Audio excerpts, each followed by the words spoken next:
Noche Buena meat products tataas ayon sa DTI. Narito ang news scoop ni Maine Barreto.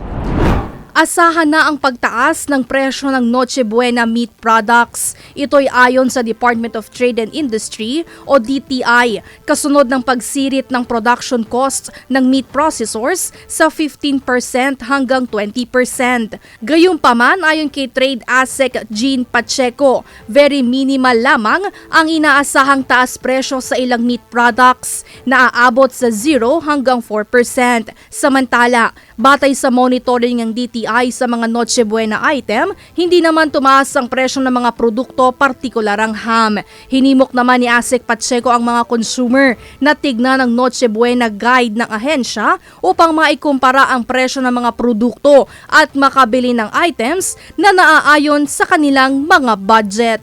Para sa News Scoop, ako si Maine Barreto, nagbabalita ng tama, naglilingkod ng tama.